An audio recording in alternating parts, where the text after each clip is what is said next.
everybody! This is Splash of Gas with Dave Weichert, a NASCAR and racing podcast. Then we would be heading out to Speedway, Indiana and Indianapolis as ARCA, Trucks, O'Reilly, and Cup are all in action.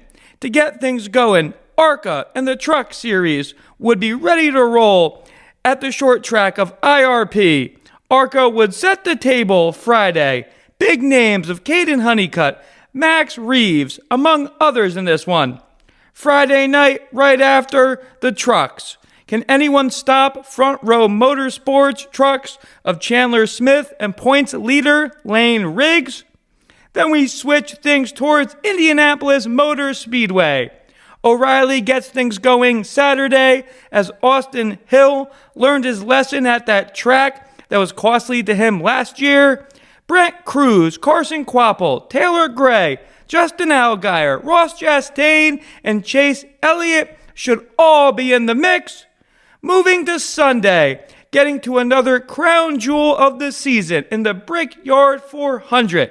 After Bubba Wallace was victorious last season there, who will put it all on the line to kiss the bricks this year? Yellow flag, green flag, discussions with Dave, NASCAR history time, paint scheme of the week, interview with O'Reilly winner from Indy, Carson Kvapil, and so much more on this 200th episode edition of Splash of Gas. And you just heard that right. This episode is our 200th episode in our 5th year of Splash of Gas. Really want to say thank you to my family, starting with my grandparents and my nanny and opa, who really started my love with sports, and to my opa, who took me to my first race at Wall Stadium. Then, of course, to my parents and my family, my first listeners. Truly started this podcast as a way to have an outlet for my love affair with racing and NASCAR and all the different drivers I've had on the year and the guest. So thankful for all of them and all the people that I've met along the way. The friends at the track, the friends at the street fairs in town, at the July 4th firecrackers. I really appreciate each and every one of you. And I can't believe that people listen to the show. I really do appreciate it.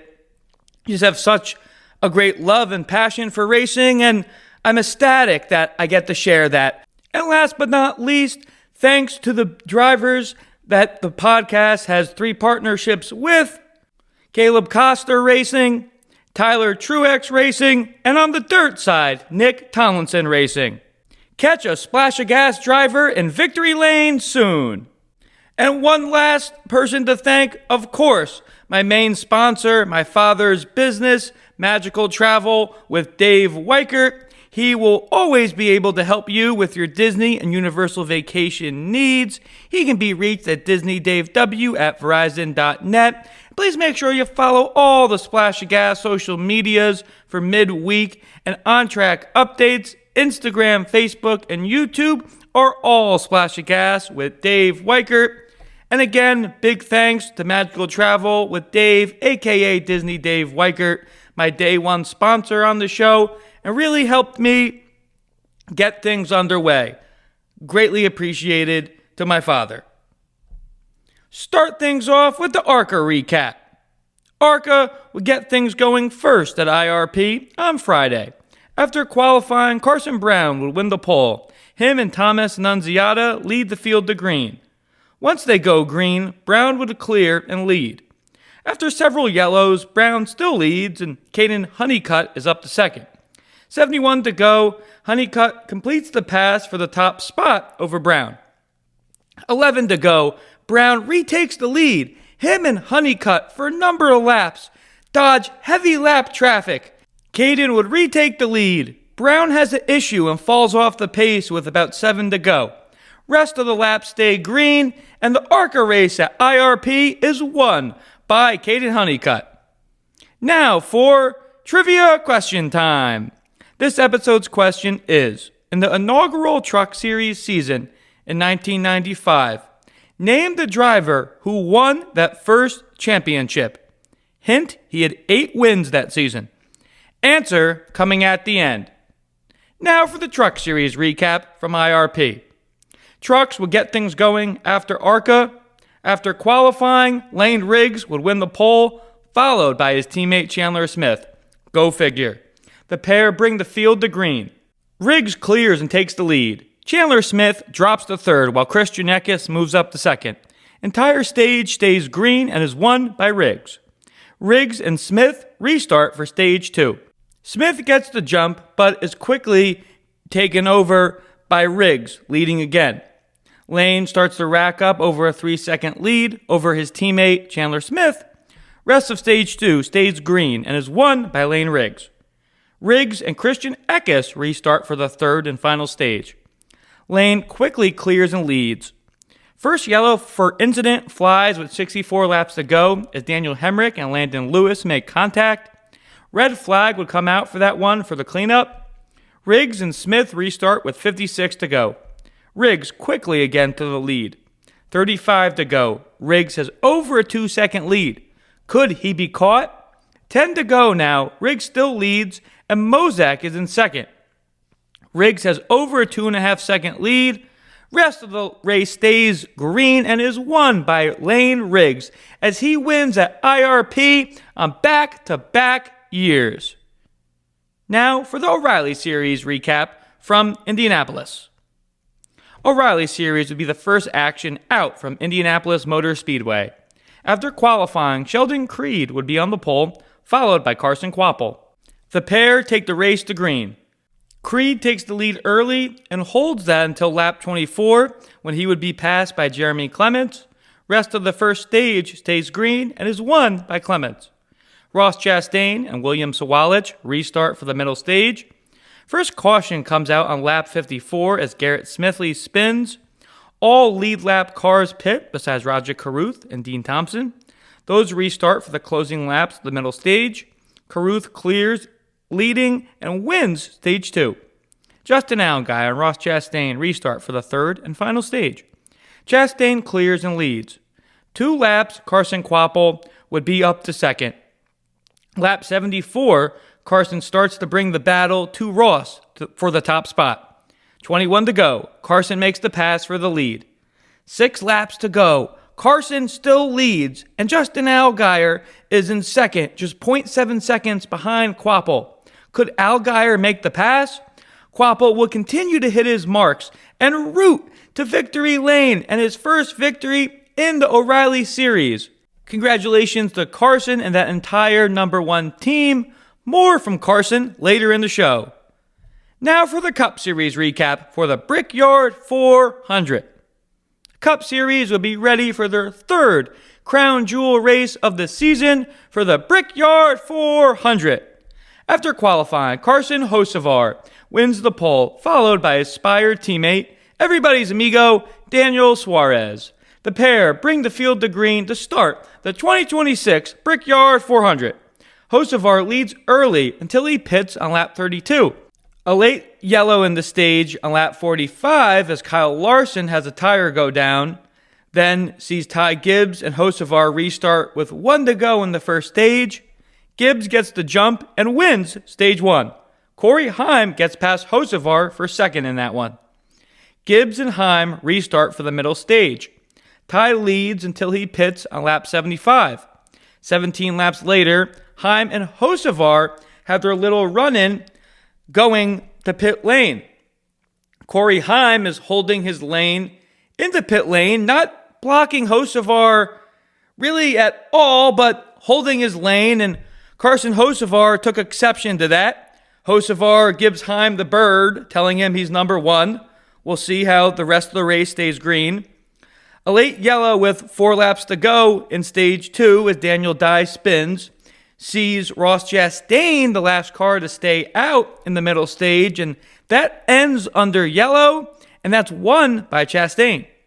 After 2 early yellows, Hamlin and Heim restart for the third time in the final stage with 33 laps to go. Heim clears for the lead. Christopher Bell gets the second. Could he catch Corey Heim? Bell would continue to dig into the lead as the laps counted down, but Heim would be holding his ground. 2 laps to go.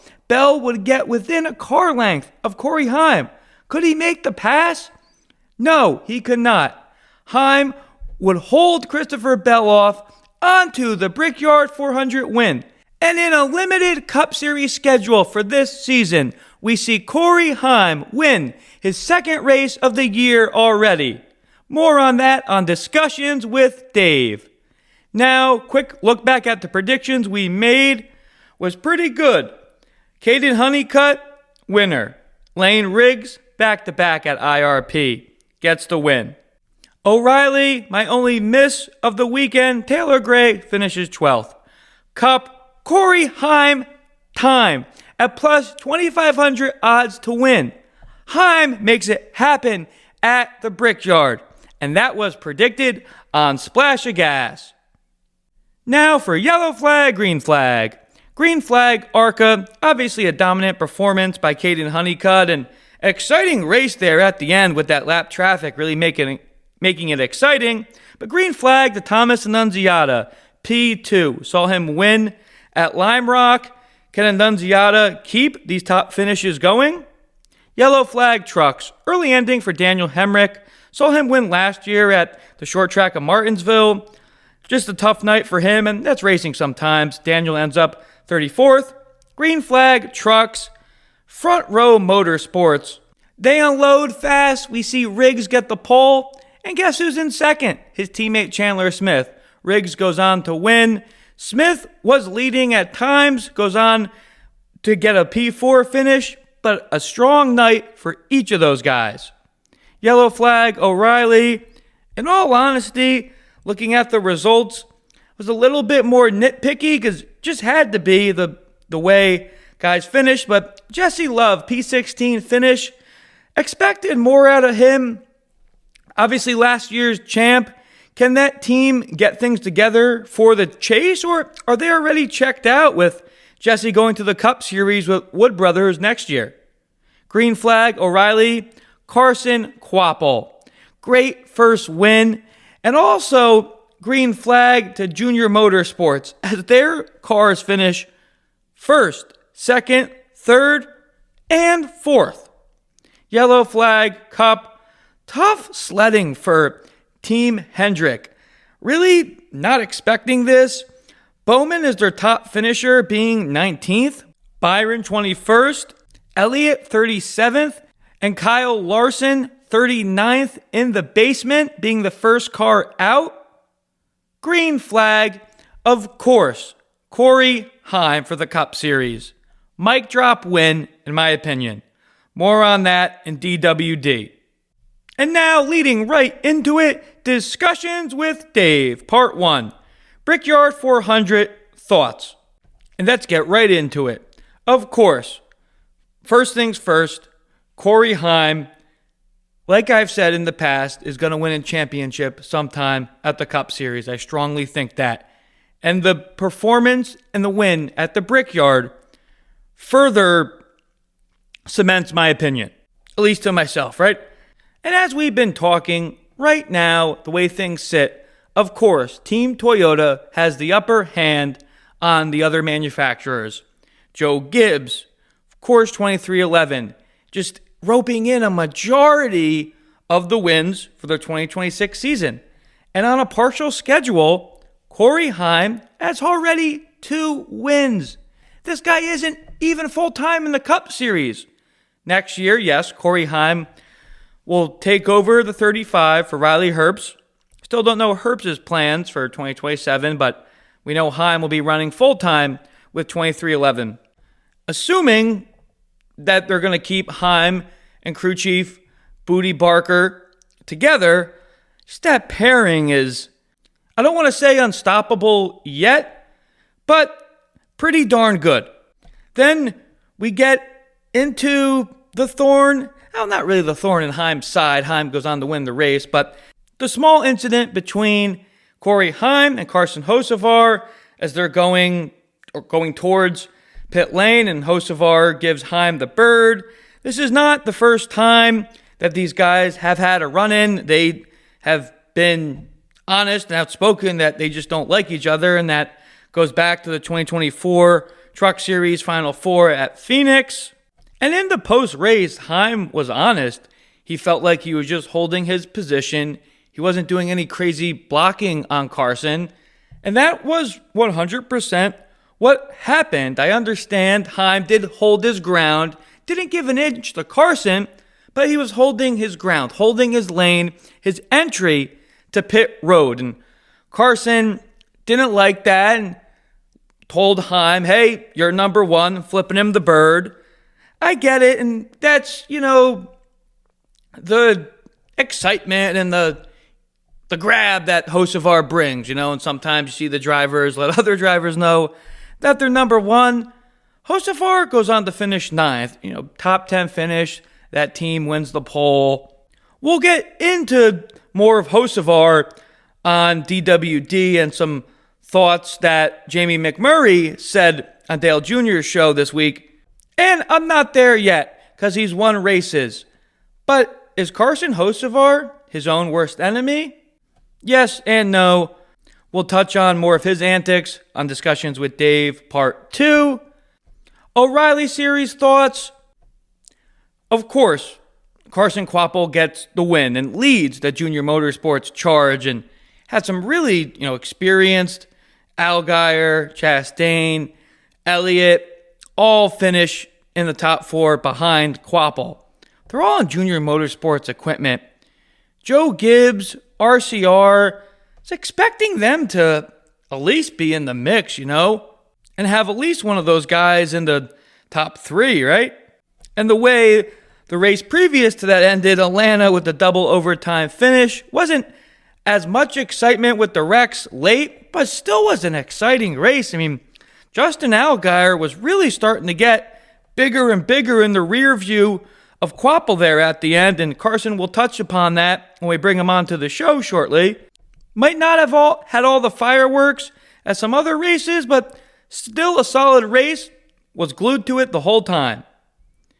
IRP thoughts.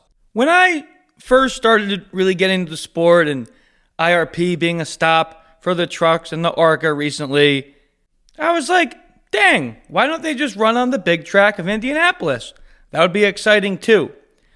But the low banked short track of IRP, the way those cars and trucks can slide and the different lanes, it's really exciting racing. ARCA trucks, I was glued every lap. Hope they continue to go there. Last topic on Discussions with Dave, Part 1. Is the Brickyard 400 boring?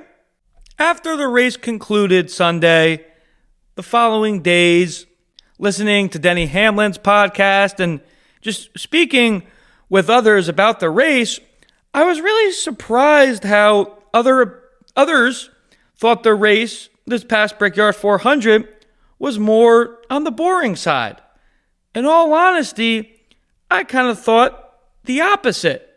But I know I'm at one side of the spectrum for sure, and with it being a crown jewel, the Brickyard 400, just the history of Indianapolis Motor Speedway, I was pumped up. And if you'd been paying attention to the show, you've been listening, I'll be honest, typically I like to, Joe Gibbs was a big Martin Truex Jr. fan and like to pull for Team Toyota. Of course, there's my outliers, do like Ricky Stenhouse Jr., Austin Cendricks, and favorable for another one or two guys, but that's being nitpicky. I'll be honest, been pulling for Corey Heim in the Truck Series and into his limited cup schedule the last 2 seasons. And I am a 90s kid, but seeing him run the 6-7 with that meme, seeing my little cousins doing the dance with it, it's pretty funny. And I get it. Fuel-saving races can be boring. And the older and older I get, I kind of like those. Not every race is going to be a nail-biter to the finish. Sometimes it comes down to strategy, and that can be fuel management and tire management. And when Christopher Bell got the second behind Corey Heim, I truthfully thought Bell was going to get past him. Heim was really working for a while, like a half second to 0.3 second gap on Bell. Of course, Heim wins nearly just over, I believe it was 0.2 seconds over Bell. But watching that gap in the last 30 to 25 laps, and as the laps counted down, that really had me at the edge of my seat. I was standing in the final laps. I thought at any second there, Bell could have made that pass on Corey Heim.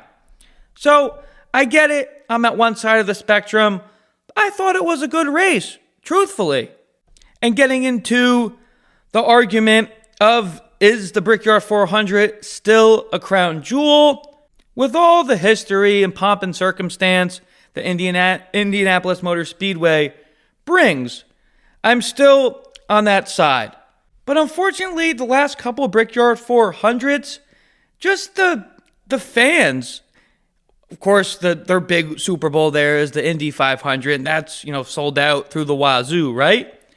But for a crown jewel like that, it's really the least attended of the four of them. You go to a track like Talladega, that's really historic.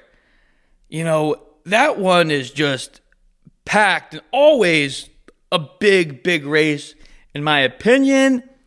I think, the second Talladega race is really almost putting the Brickyard 400, is very close to putting the Brickyard 400 out of business as a crown jewel, in my opinion. I'm still on board with the Brickyard 400 being a crown jewel, but they got to get their act together on the Cup Series side, because if there's more years with these poor attendance at what should be a big race and a big event, you could get that elsewhere.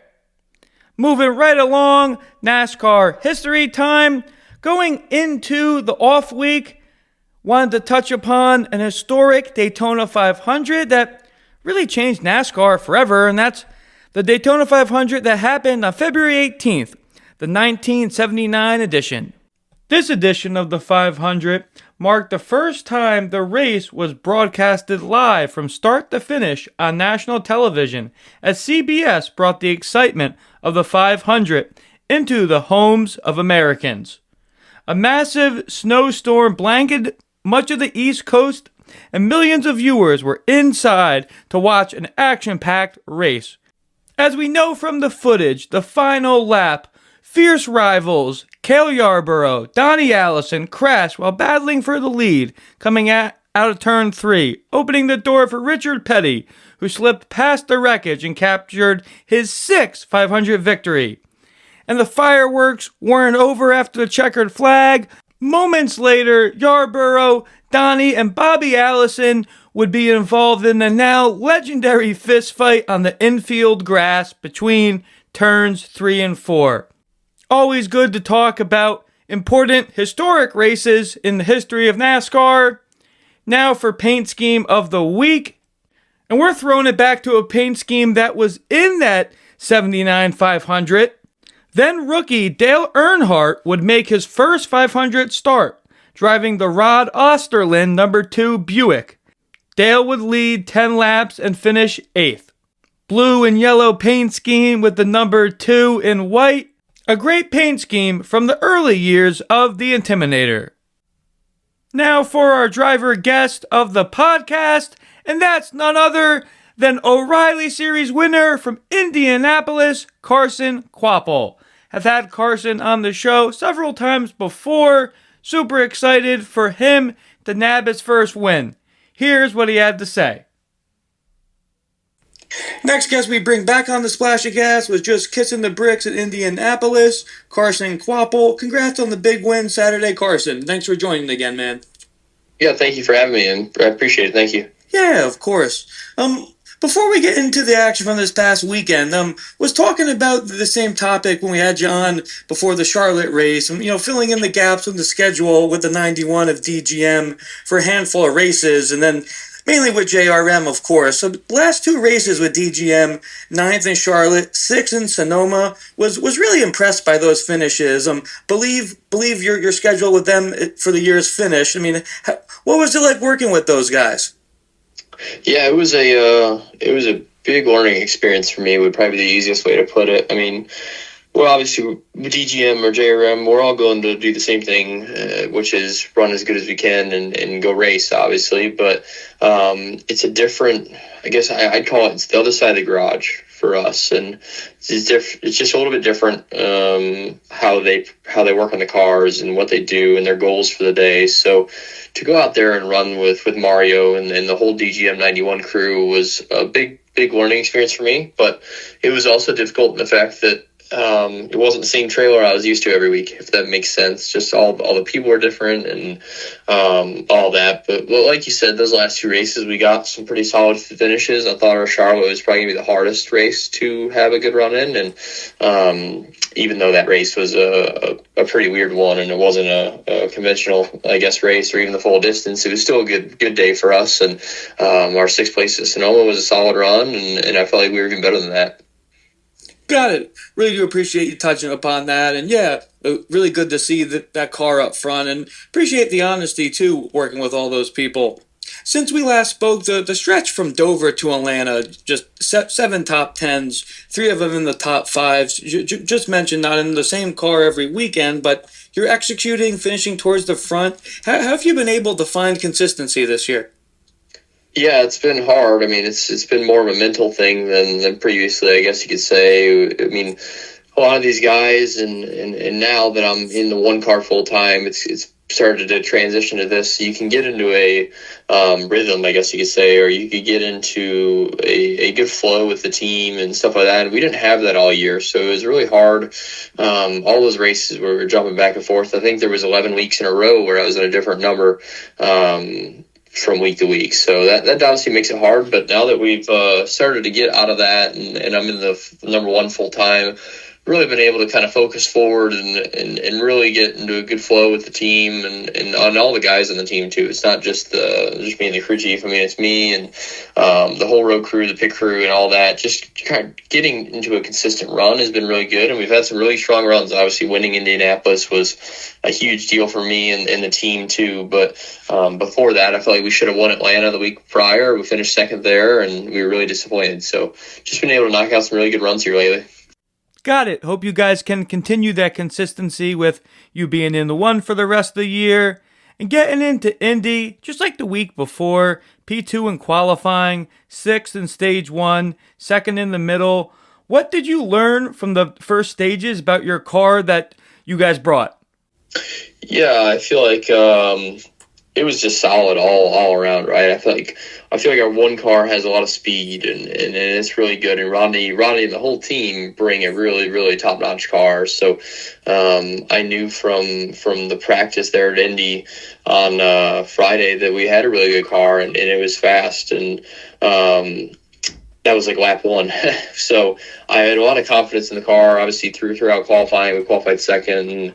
In the race, we fell back right away. Being on the outside, I kind of slipped up, and with how that race is, you can't really just go around and pass everyone back. It's a really hard place to pass at. So we fell back a little bit right away and got some of our track position back. But really, we were just 3rd to 5th all race. But I felt like we had top 3 speed all day, though, at the same time. So once we got through the last restart, I was able to get it really, really. I feel like what helped me win the race was I had a bad restart, which I was mad about because my restarts were kind of a struggle for some reason all day, and we had a bad restart. But I had a big run down the backstretch after the final restart, which was with 40 or so to go, and I was able to slot myself right into 3rd, which turned into 2nd, which turned in past him for the lead. So I feel like that was kind of the big move of the race, I guess you could say, for me, just considering how hard it is to pass once they get single filed out. So from there on out, obviously, we just had a really fast car in clean air and were able to hold the 7 off. Awesome. Yeah, we appreciate you going over those details and getting into that pass over the 7. I mean, just like you said, you move up quickly to start stage 3 with 33 laps to go. After several laps battling with Ross, I mean, you take the lead over from him. With 21 to go. I mean, what couple laps battling. How were you able to execute that move there towards the end? Yeah, the Ross was starting to get tight, and we were too, honestly. It's not like we were perfect and he was far off, and we were both struggling with kind of the same thing, but he was definitely worse than us, and I felt like me being in the draft, I feel like that's a huge thing. I feel like there's a ton of lap time just being in the draft, and to skip forward a little bit, I feel like the 7 had good speed, and he was just as good as us through the corner. But all the time he pretty much made up looking back was all on the straightaway, just with how much draft these cars have. So I was able to really catch Ross super quick once I got clear for second, and just made a good move off turn 2 on him, and he slid up the track and had to lift, and I was in the gas turn under him. So one of those things where it's pretty hard to defend that. We had a big run coming, and then once skipping back forward to once the 7 caught us, I felt like it would have took him a lot to pass us, I guess you could say. I really wasn't worried about him getting to me. I kind of had known about 10 to go. I knew he was going to get to me. And from there on out, I just tried to run a perfect race to where I didn't give up a big chunk, 0.8 of a second or a second to him just by making a mistake. So kind of backed the pace off just a notch to make sure I hit my marks. And I knew once he got to me, as long as I hit my marks and closed off the bottom for him, there was no way he was going to be able to get around us. So it all goes back to having a really good car, though, putting ourselves in that position and having good pit stops and everything going our way. Got it. No, appreciate you going into detail about the 7 behind you. Really answered my next question. But closing down laps, you said you were hitting your marks. I mean, what were you feeling when you finally crossed the finish line? A lot of years of trying, and you finally get the first one on the O'Reilly Series. Yeah, it was emotional, that's for sure. I mean, obviously, we're racing on the track, and I'm not thinking about it. I'm really trying not to think about the post-race stuff and just trying to do what I can on that certain lap or that certain corner. But rolling around there, it was just a lot of emotions of all the, like you said, all the races. I think I'm 50 or 60 races into the O'Reilly Autoport Series now, and I felt like on my race number 2, we should have won the race. So been a really long time coming. It just seems like previously it just hasn't worked out, whether our cars don't have the speed, or I make a mistake, or we have a bad pit stop, or something. Something always seems to happen to take us from winning the race to just a third place finish. So to finally have everything go right and have the speed that we had was just a big relief and a lot of emotions with that. Got it. When we were talking about Atlanta, you were saying that you should have won that one, but just last weekend was super exciting, and a lot of people celebrating with you in victory lane. Of course, Rodney Childress as your crew chief. Dale Jr. was pumped up. What was the celebration like, and how was it kissing the bricks finally?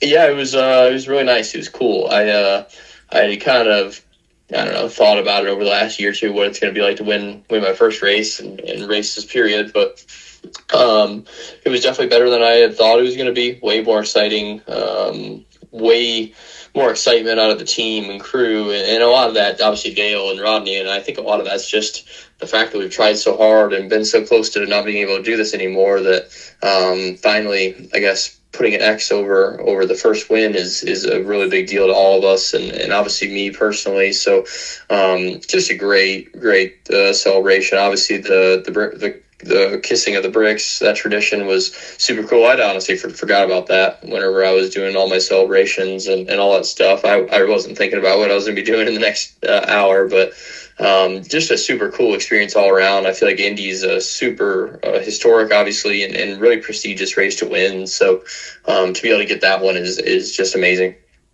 Heck yeah, really looked like a good time, and appreciate going into details. And Saturday was a big racing day, not just for you, but your brother as well. Kaden wins the Hampton Heat out in Langley. Saw the video of your dad watching your finish out there, and of course your dad Travis, a veteran of NASCAR. After a few days since the weekend, I mean, what's it like for you to continue your family's racing legacy?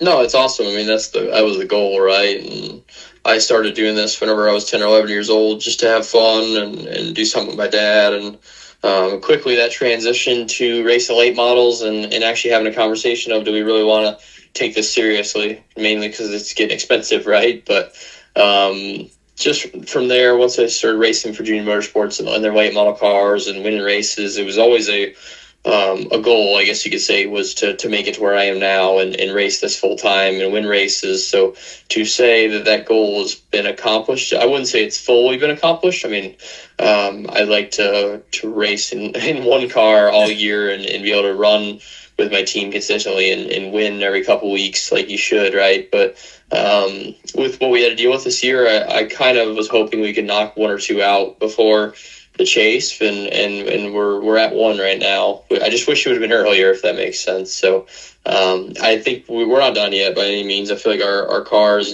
and stuff are really, really fast, and I feel like I said, there's more to come, and especially with the consistency that we're going to have with the one team, I feel like we can go to any of these racetracks and have a car to win. Heck yeah, really hope then you guys can continue that momentum right into the chase. To backtrack a little, just one last question about the Atlanta finish. I mean, leading the field to green for the second overtime restart, and just a lot of mayhem before that, of course, and contact with Sanchez on the final lap. What did you see there? I mean, we were discussing walking away with the P2 finish behind Justin Allgaier, but what was like that night like in Atlanta? It seemed pretty crazy. Yeah, it was. I mean, it was wild. I felt like all day we had the fastest car, one of the fastest cars, and up front all day leading laps and staying in the top three. And I figured we had a really good shot to win the race, just how I felt. And then the top five other than me crashed out, and I was like, man, it's gonna be really hard to lose this one, right? Or if we lose this, it's gonna be for a reason out of our control. And had that second overtime, and I was still in position to win the race, leading it, and 39 ran out of gas. So that was really the only reason to lose that race. The only way we could have lost that race is if we lose our help out back before we get to turn 2 on that restart, and before the start finish line, we were already lost our help. So just was a really disappointing day. I felt like our charge back to second was solid. I think if we wouldn't have had contact with the 87 there, I think we could have got to the leader. Just didn't all work out. The Speedway stuff's really hectic towards the end of those races, and you never really know what's going to happen. So I kind of experienced that, I guess you could say, and it was still a good day, though. We had a really good points day and came up just short in second.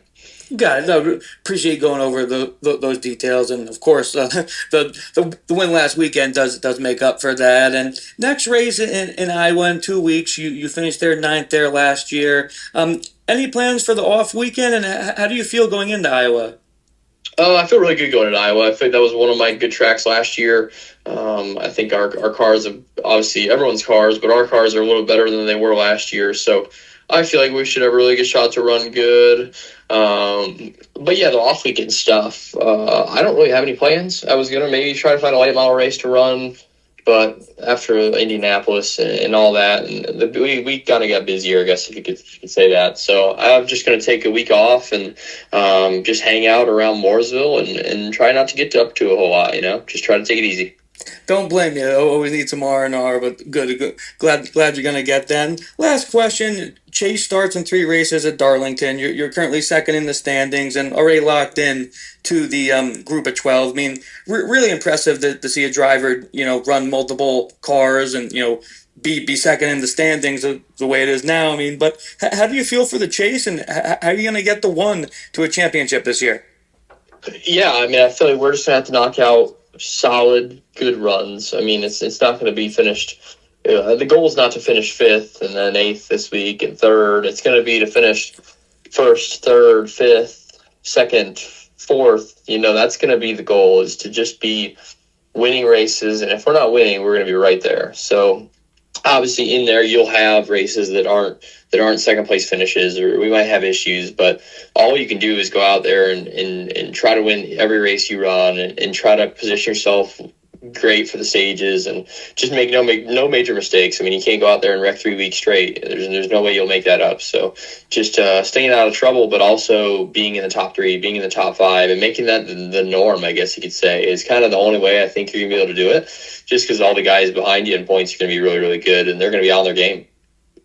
Heck yeah. Appreciate you going over that. And yeah, really excited for the chase format, and think it just makes the racing as well. So appreciate to see where your mind is towards the end of this regular season. And again, congratulations on the win in Indianapolis, and we'll talk to you again before the season ends, all right? Yeah, thank you. Thanks for having me. Yep, thanks, Carson. Great to catch up with Carson, especially after that exciting first win.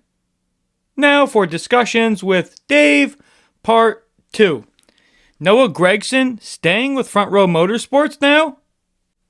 The last several episodes, probably month and a half to last month, have been talking about Noah Gragson's plans for 2027. This year has been a tough one for Noah in that car. Top results have been harder to come by for him this year, and just the way things were going, and also rumors that you heard around the garages and from others, seemed like he was going to be looking at other opportunities for 2027. Front Row Motorsports came out and said, hey, not so fast. We want to keep Noah with us, and that's our plan to find a solution to that. We'll get more into this next topic, but a quick tidbit was announced that Chandler Smith will not be returning to Front Row Motorsports in 2027. Rumor has it he'll be taking Jesse Love's number 2 seat on the O'Reilly Series. So I'm assuming Gragson doesn't fall down to the Truck Series with Front Row. Pretty sure he's going to stay in the Cup Series, and we know Todd Gilliland is going to be with them too, and Zane Smith. Where does that put guy that's leading the Truck Series points right now, Layne Riggs? All different pieces that have to fall, but was really surprised by Front Row Motorsports putting out that message saying that they really want to keep Noah and they see a long-term home for him at Front Row. But good for Noah. Great to continue working with the same faces and get familiar, build that notebook. Can they rebound? I don't see why not. Moving to the next topic, and this topic I was just as surprised about, that this driver is going to stay with Hendrick Motorsports. Pretty just much as surprised as I was with Front Row talking about Gragson. Was announced 2027, Alex Bowman will be re-signing with Hendrick Motorsports in the 48. The 2027 season will be Alex Bowman's last full-time season racing at the Cup level. He plans to retire at the end of the 2027 season. Does make sense with Bowman. He, at the Cup level, I believe it's 7 or 8 wins he does have. We know he can get the victory lane and hasn't had the smoothest journey, even to get to Hendrick. And then, while at Hendrick, several injuries just unfortunately threw off his seasons. But good for Alex in this one. I truthfully thought this year was going to be the last for him at Hendrick. But is Corey Day, the driver who I'm assuming is going to take Bowman's seat, is he truly ready for the Cup Series after just one full-time O'Reilly Series? Probably not. Probably makes sense for Corey to get more time at the O'Reilly level, and Bowman finishing out with Hendrick next year. Think that's a good solution. Makes sense to me. I just was surprised by it. And now continuing off the news with Chandler Smith leaving Front Row Motorsports. When that news dropped, I was like, wow. I thought Smith was going to stay with them, even if that's continuing at the truck level for 2027. After looking into it more, a lot of rumors are saying that Chandler Smith is going to be driving for Richard Childress next year, piloting the 2 car, that Jesse Love will be vacating, going to the Cup Series next year with Wood Brothers, as we know. And for RCR, for Chandler Smith, I think it's just a slam dunk pairing. Smith, as we know, has ran Cup races a handful, ran full-time on the O'Reilly Series with Colleague Racing, has that experience. I don't see why Chandler isn't in victory lane in that number 2 car, and hasn't been completely confirmed, but a lot of rumors, and I think that's a great choice for RCR to replace Jesse Love with Chandler Smith. Double thumbs up to that. With all the exciting action going on in Indianapolis with Corey Heim, I really didn't pay as much attention as I wanted to the battle between Todd Gilliland and Ryan Blaney for the Bracket Challenge Championship. $1 million on the line. And great for Gilliland having a great bracket challenge. As we talked, Ty Dillon in the 32nd seed was the driver that made it to the championship last year. He does lose to Ty Gibbs in the championship. Gibbs walks away with the million last year. And Todd Gilliland, the underdog in this one, in my opinion, beats Ryan Blaney, finishing ahead of him. And good for Todd getting that million. And I hope they continue the bracket challenge into next year. And last topic on discussions with Dave, part 2. Too much Hocevar? We were just talking Carson Hocevar, Corey Heim. We know they don't like each other, and Hocevar told Heim, yeah, you're number 1. As we know, they were, when Heim was going to pit lane, and Hocevar was trying to, and that didn't happen for Carson the way he wanted it to, obviously. Hence the bird he gave to Heim. And at the core of things, Carson Hocevar and the celebrations, the antagonizing that he brings to the racetrack. I mean, he's all about racing. We saw this guy running iRacing literally in a plane on the way to the racetrack. He is 110% committed into racing. And when Carson was starting to show out in the Truck Series, I was a fan. And then the Cup Series Carson, more recently, the more outspoken, and nothing wrong with that. I like it when drivers are outspoken and brings, drama and creates rivalries. And right now, we really got a good one between Hocevar and Heim that I think is going to last for a while. And Carson, it's great how outspoken he is, and I think it certainly helps his following. But more recently, as an onlooker, it's almost like he's kind of being a know-it-all about it. And I know he's not specifically trying to do that. And Jamie McMurray was on Dale Jr.'s show, and he really said it perfectly, saying, Carson's great for the sport and whatnot, but he needs to tone it down a little bit. And I really agree with what Jamie McMurray said. And as I just said a minute ago, Hocevar is great for the sport. All the content, the stuff he does with Cletus McFarland, those retro cars he owns, is awesome. And he's still a young guy. He's learning. In his core racing love and attitude towards that is not going to change.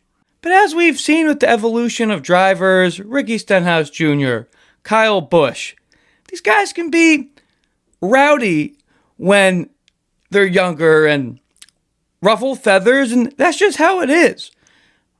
Eventually, assuming Carson's, going to get to an age where there is more professionalism and so on, but still right now, he's Hurricane Hocevar, and that's not going to stop. Really can't wait for a full season of him and Heim battling in the Cup Series next year. And that wraps up this episode's edition of Discussions with Dave. With the Truck, O'Reilly, and Cup Series all off this upcoming weekend, wanted to look at the standings for each of the three. Truck Series standings after IRP 2 races before the chase starts. The drivers that are locked into the group of 10 right now are Layne Riggs, Kaden Honeycutt, Chandler Smith, Christian Eckes, Gio Ruggiero. Those 5 currently are locked in. Then in 6th, Ty Majeski. 7th, Ben Rhodes. Grant Enfinger, Daniel Hemrick. Last but not least, 10th right now is Stuart Friesen. Then on the outside looking in, 11th, Tyler Ankrum. Then Jake Garcia, Andres Perez de Laura, Brandon Butterbean Queen, Justin Haley, 15th. And in that group of 10, it really has been the class of the field for this year, and truthfully, the strongest guys and the guys that are locked in are really the guys that have been competing week in, week out. Truthfully, no major surprises on that one. The biggest one I am slightly most surprised about, kind of really in total slightly surprised about, if that makes sense, is Grant Enfinger. He is a veteran driver, and Grant can just bring so much to the table. Saw him win at Lime Rock. Really didn't have that one in the cards for him, but he gets it done. Sits 8th in the points right now. I think he's a lock to get in, and Daniel Hemrick's another veteran guy. Hasn't had the win like we saw last year yet. And Stuart Friesen, saw him win in Michigan last year, then that unfortunate injury. Great to see Stuart in that playoff conversation. Of course, Ankrum, Jake Garcia. I would not be overly surprised if both of those guys get in. Say if, Hemrick or Friesen or even Enfinger have, 2 terrible last races before the playoffs start. But I think the way that group of 10 sits right now, I think that's going to be the group going into the championship chase for the Truck Series in 2026. Now for the O'Reilly Series standings. After Indianapolis, 2 races before the chase as well for them. They take 12 drivers into the chase. Right now, 7 of those drivers have already clinched. That's Justin Allgaier, who holds the top spot, then Carson Kvapil in 2nd, followed by Jesse Love, Sheldon Creed, Corey Day, Brandon Jones, and Austin Hill in 7th, have all clinched their spots into the chase. The drivers that are still on the right side of the points, the chase breakoff line, are Sammy Smith in 8th, followed by Parker Redsloff, Sam Mayer, Brent Cruz, and Taylor Gray in 12th. Then, on the outside looking in, you have William Sawalich down by 7 points. Then, Raja Caruth, Ryan Sieg, Anthony Alfredo, Brennan Poole. Then Dean Thompson, who sits 18th, and then the rest of the field. Mathematically, Ryan Sieg is down over 60 points to Taylor Gray. So he really doesn't have a shot. But Raja Caruth in 14th and William Sawalich in 13th could have a chance. I think Brent Cruz is going to hold his own and lock into the playoffs. Taylor Gray, I think, is going to get in too. But I wouldn't be surprised if Gray and William Sawalich, Joe Gibbs' teammates, flip-flop. And Raja Caruth, I believe he's going to be in the Junior Motorsports 88 for these next 2 races going into the chase. So he could have a good chance too. But, from 10 up, I think they're locked in. Sam Mayer has had a shaky season compared to the work that he's put in other regular seasons in years past. We know his teammate Sheldon Creed is 4th in the standings, had the win earlier in the year in Atlanta. Sam's really the only one I am surprised isn't higher in the standings, but still in the playoff conversation. Now let's look at the Cup side of things. Cup Series regular season has 4 races left before the chase starts in Darlington. Of course, at the top, and these 4 guys are locked in. Denny Hamlin leading the point standings for the regular season, then Tyler Reddick, Ryan Blaney, and Ty Gibbs locked in. Then you got Carson Hocevar, Chase Elliott, Chase Briscoe, Kyle Larson, Chris Buescher, Christopher Bell in 10th. Cup Series, as we know, takes 16 drivers into the chase. 11th, Daniel Suarez and William Byron, Joey Logano, Bubba Wallace Shane Van Gisbergen, and Austin Cindric hanging on to that final 16th spot. On the outside looking in, you got 17th Ryan Preece and Eric Jones, Brad Keselowski, Michael McDowell, 20th and 21st Ross Chastain, and 22nd AJ Allmendinger.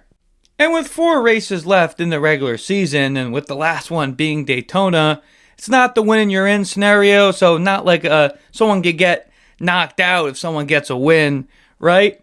But the drivers, 12 on from points up, Byron and up, think those guys are going to be good to get locked in. I think Joey Logano's going to get in. Same with Bubba Wallace. SVG, Austin Cindric, Ryan Preece, and Eric Jones, and of course Brad Keselowski are just ready to pounce. And Eric Jones has had a solid season. Of course, the legacy Toyotas of all the overperforming Toyota teams are probably the third fiddle, right? But Jones and teammate John Hunter Nemechek are having solid seasons, being up front a lot more than we've seen them in past years. And Ryan Preece is hungry, fighting at the bit. By no means are those guys' playoff hopes over. And as just mentioned, a lot to shake out in 4 races. As mentioned earlier, all 3 NASCAR traveling series are off this upcoming weekend, but ARCA East is in action at Flat Rock. Let's look at the drivers to look out for in that one. We start off with, of course, the 18 Joe Gibbs ARCA East car, Max Reaves. Austin Vaughn in the 19 should be a fast one, and another youngster, 28, driven by Carson Brown. Tristan McKee in the 77. He should be right contending there with Brown and Reaves. Isaac Kitzmiller in the 79 and Toro Rodriguez in the 38 should be fast ones too. Now for trivia answer time. This episode's question is, the inaugural Truck Series season was in 1995. Name the driver that won that first Truck Series championship. Answer is, driving the 3 truck for Richard Childress Racing, none other than Mike Skinner. Now for the predictions for ARCA East from Flat Rock. I think this one's going to come down to between that 3-headed monster of Carson Brown, Tristan McKee, and Max Reaves. Give me the 28 of Carson Brown to get the win. As always, we're sponsored by Magical Travel with Dave, aka Disney Dave Weichert, my father. He will be able to help you with all your Disney and Universal vacation needs. He can be reached at DisneyDaveW@Verizon.net. Please make sure you follow all the Splash of Gas social medias for midweek and on-track updates. Instagram, Facebook, and YouTube are all Splash of Gas with Dave Weichert. Hope everyone has an enjoyable weekend. And again, with this being my 200th episode, so much to be thankful for and appreciate everyone's continued support. Splash of Gas out.